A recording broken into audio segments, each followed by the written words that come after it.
Episode की शुरू वैसे होती है जहाँ पे खत्म हुआ था। हमारा दिमाग हमसे कहता है कि हमें उसी वक्त रुक जाना चाहिए, पर ये दिल नहीं मानता ना। मुझे भी नहीं पता कि मेरे मन में जो फीलिंग्स है उन्हें मैं नज़रअंदाज कैसे कर सकता हूँ। नज़रअंदाज करना, ये चीज़ तुम्हें करना तो आता है पर तुम कर नहीं पाती।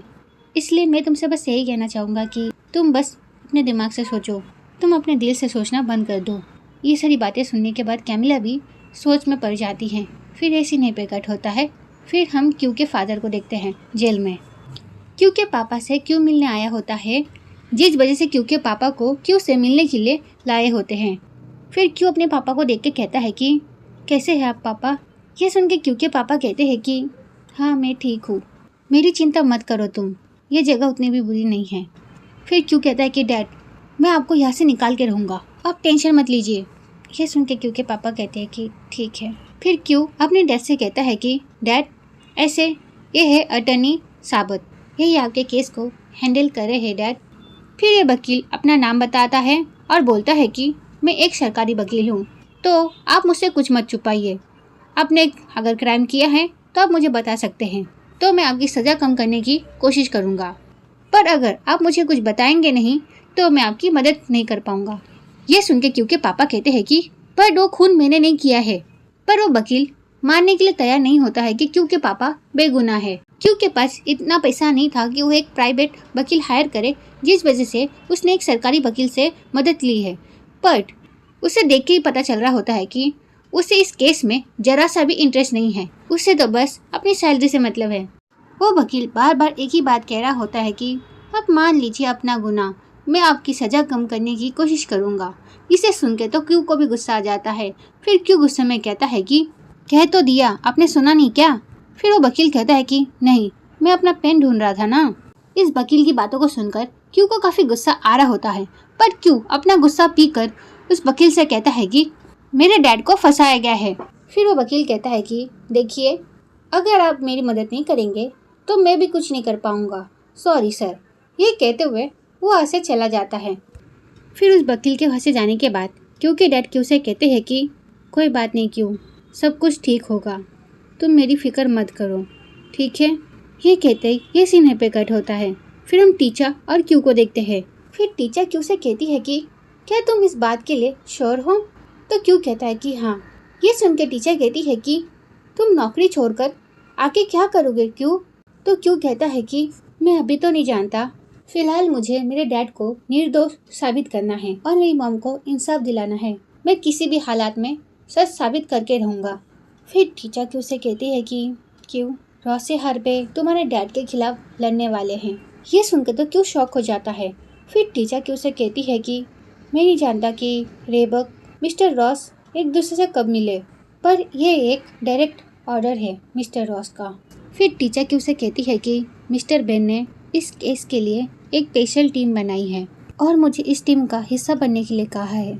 फिर क्यू टीचर से कहता है कि क्या इसका कारण तुम्हारे पार्टनरशिप से है टीचर। ये सुन के टीचर कुछ कह नहीं पाती और क्यू समझ जाता है। फिर क्यू कहता है कि टीचर तुम्हें तो अपना बेस्ट देना चाहिए। यह सुन के टीचर शॉक हो जाती है और वो क्यू को देखने लग जाती है। फिर क्यू कहता है कि तुम जितना हो सके उतने अच्छे से काम करो और मैं भी पूरी कोशिश करूँगा मेरे डैड के लिए। अंत में जो भी होगा उसे हम कोर्ट पे छोड़ते हैं। ये कह के क्यू वहाँ से जा रहा होता है, पर टीचर क्यू का हाथ पकड़ लेती है और उससे कहती है कि क्यू प्लीज़ मुझे माफ़ कर दो। ये सुनते क्यू कुछ कहता नहीं, वो वहाँ से चला जाता है।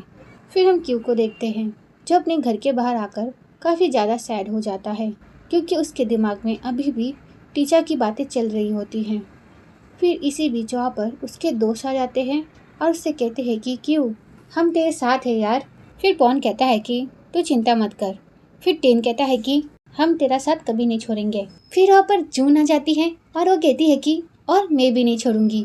क्यू अपने दोस्तों को देखकर वहाँ पर काफ़ी ज़्यादा खुश हो जाता है। फिर ये सीन है पे कट होता है। फिर हम नेक्स्ट डे का सीन देखते हैं।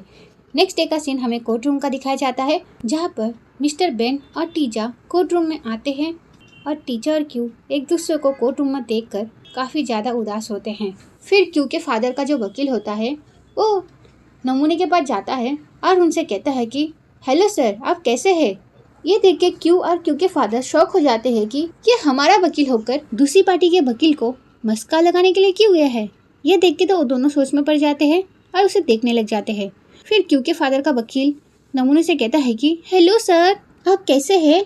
ये सुन के नमूना कहता है कि हाँ मैं ठीक हूँ, आप बताइए। तो वकील कहता है कि मैं तो बिल्कुल ठीक हूँ सर। फिर नमूना कहता है कि आप आरकोल हो ना? फिर वो कहता है कि नहीं, मैं साबत। तो नमूना कहता है कि ओह सॉरी, हाँ मुझे याद आया, आप साबत हो। तुम तो मेरी क्लास में थे ना? तो कहता है कि हाँ सर। फिर ये दोनों बातें करने लग जाते हैं और टीचर और क्यू एक दूसरे को देखने लग जाते हैं। फिर क्यू के फादर का जो वकील होता है वो उनसे बातचीत कर क्यू के फादर के पास जाता है और उनसे कहता है कि मिस्टर रेवत कभी भी अपना वक्त बर्बाद नहीं करते। उन्होंने अपना केस लड़ने के लिए रोसे हार्वे को हायर किया है। सच कहूँ तो सर, आपने एक गलत इंसान से पंगा ले लिया है।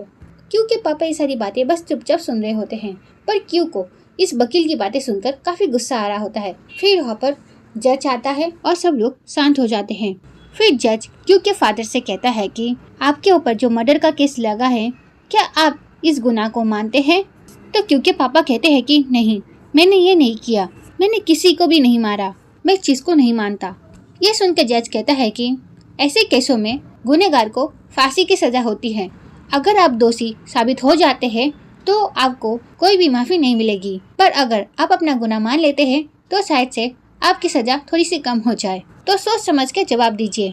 ये सुन के क्यू के पापा कहते हैं कि मैं सच कह रहा हूँ, मैंने कुछ भी नहीं किया है। फिर जज क्यू के पापा से कहता है कि इसका मतलब ये है कि आप एक केस लड़ना चाहते हैं?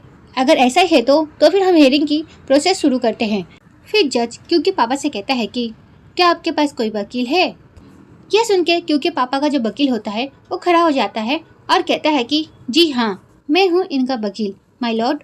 ये कहते ही फिर एक सीन पे कट होता है। फिर हम टीचर को देखते हैं जो काफ़ी ज़्यादा परेशान होती है और इसी बीच वहाँ पर नारा आ जाता है। टीचर जब नारे को देखती है तो कहती है कि नारा, तुम अब इस केस के लॉयर नहीं हो, तुम्हें रिप्लेस क्यों कर दिया? फिर नारा कहता है कि मैंने इन्वेस्टिगेटर फाइल रिव्यू करवाई थी, फिर मुझे इस केस से हटा दिया गया। मेरे बॉस ने मुझे एक दूसरा केस दिया क्योंकि उन्हें इस केस के लिए एक अच्छा वकील मिल गया था, क्योंकि उन्हें लगता है कि मैं इस केस को हैंडल नहीं कर सकता। उसके बाद उन्होंने मुझे इस केस से हटा दिया। पर क्या तुम्हें इस बारे में किसी ने बताया नहीं? यह सुन के टीचर शॉकिंगली कहती है कि नहीं, मुझे किसी ने नहीं बताया। यह सुन के नारा कहता है कि अजीब है। यह सुन के टीचर कहती है कि तुम कहना क्या चाहते हो? इस केस में कुछ गलत है क्या? फिर नारा कहता है कि पहले तुम ये बताओ, तुम्हारी गट फीलिंग क्या कहती है? तो टीचर कहती है कि क्यू के फादर असली गुनहगार नहीं है, क्यों है ना? फिर नारा टीचर से कहता है कि मैं सिर्फ तुम्हें इतना बता सकता हूँ, अगर तुम सच में इस केस में। तो ये वीडियो यहीं पे खत्म होती है। नेक्स्ट पार्ट के लिए कमेंट करना। Okay, bye bye.